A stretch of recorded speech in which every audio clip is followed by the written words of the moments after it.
Today I'm going to be making a super fast and super easy mini birthday cake, and here are the ingredients that we need. 1 egg, 8 tablespoons of flour, 8 tablespoons of sugar, 4 tablespoons of cocoa, 6 tablespoons of milk, and 6 tablespoons of oil. So those are the ingredients, and let's get started. Alrighty, our first step is to crack our egg. So let's crack our egg. And we'll pop that into our bowl. Next thing we're going to do is get the milk in. And we'll give that a fast whisk. And then we'll get our sugar. You want to also preheat your oven to 350 degrees Fahrenheit. And when I say this is going to be a mini birthday cake, it's a very mini birthday cake. It's small. So there we go. Let's get our oil in. There we go. Incorporate that.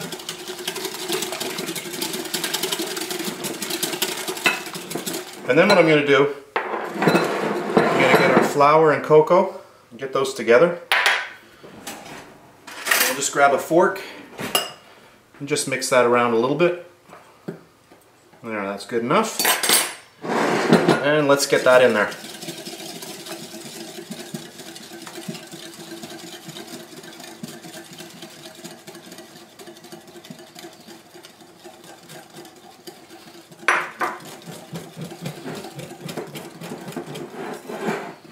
So I'm going to continue mixing this and I'll be back. Alright, that's pretty good. There we go.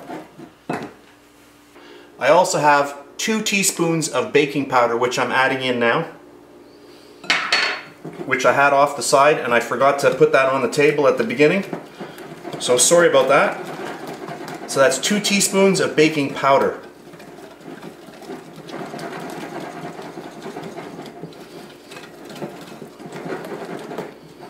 There we go. I've got these cute little baking tins. Look at that. Aren't those cute? That's what I'm using today. So what I'm going to do is I'm going to take some non-stick spray and I'm just going to spray these over near the sink and I'll be back.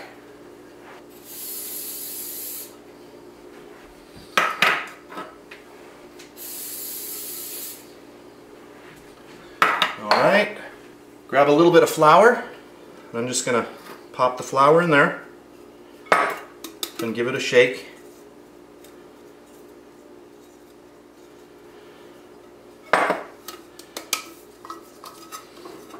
Alright, that's good. Okay, next. I'm just going to bake these inside the tray just in case there's any overflowing or spillage.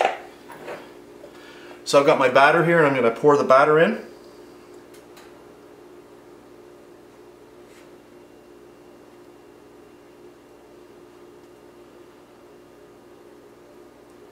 I'll continue doing this and I'll be back. Don't be afraid to switch from a whisk to a spatula when you're at home, because you want to get everything out. You know, when you see the cooks and the chefs on TV doing stuff like this, many times their bowls aren't even empty when they go on to the next, step. But since we're at home and we want to get all that goodness out, there we go. Don't want to waste money. Okay. I'm going to wash my hands. So I'm going to pop those into a 350 degree oven and I'll be back. Alright, here are 2 little cakes. And when I say mini, I'm talking mini. Look at how small these are. Aren't they beautiful? So I baked these for 25 minutes at 350 degrees Fahrenheit. I'm only going to be using one today. So I'm going to pop one over to the side. I'm going to grab this, I'm going to open it up and we're going to pop it out. Look at that. Isn't that nice how easy it comes off? And then the bottom just pops off. There we go. And now what I'm going to do is I'm going to cut off the top.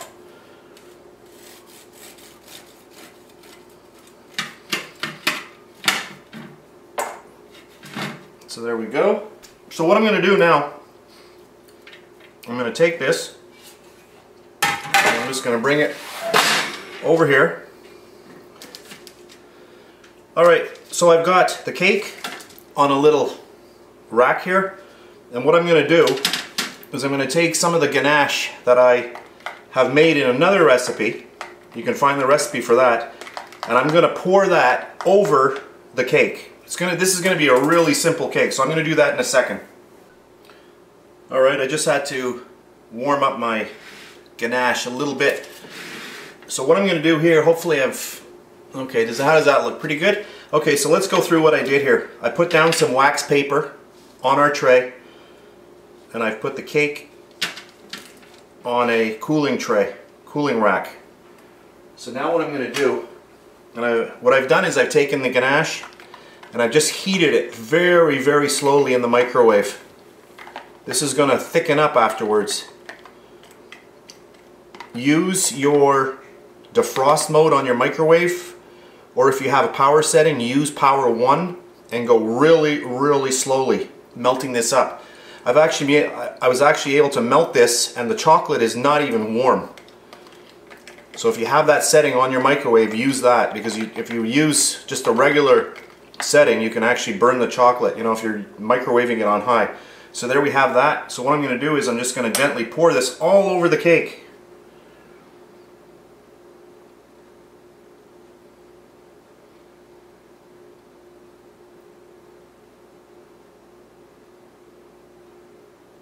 And what's going to happen is it's going to go and drip all the way down in spots. In some spots it's not going to drip as much.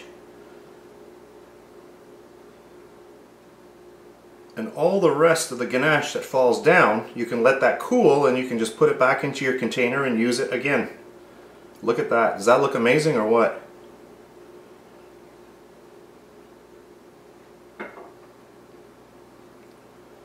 And there we go. So now I'm just going to let this all drip down and let it cool, and then we'll be back. And sorry I wasn't exactly perfect on camera there. That's a little better. There we go. So I'll be back. I'm going to let this cool. Alright, I've just rearranged my lights so we could see a little better. It looked a little dark on the video. And I just want to show you, before I let this cool, how much it has actually gone down the sides. I think there's just a little bit there, there's a little bit there that didn't get touched, but it doesn't matter. Look at that. Look at how nice that looks. If you wanted to, and you had some other kind of icing or more ganache, you could actually cut the cake open, but the cake is so small I don't think it really needed it. But there you go, look at that. So I'm going to let that cool, and I'll be back. I'll show you the final product later.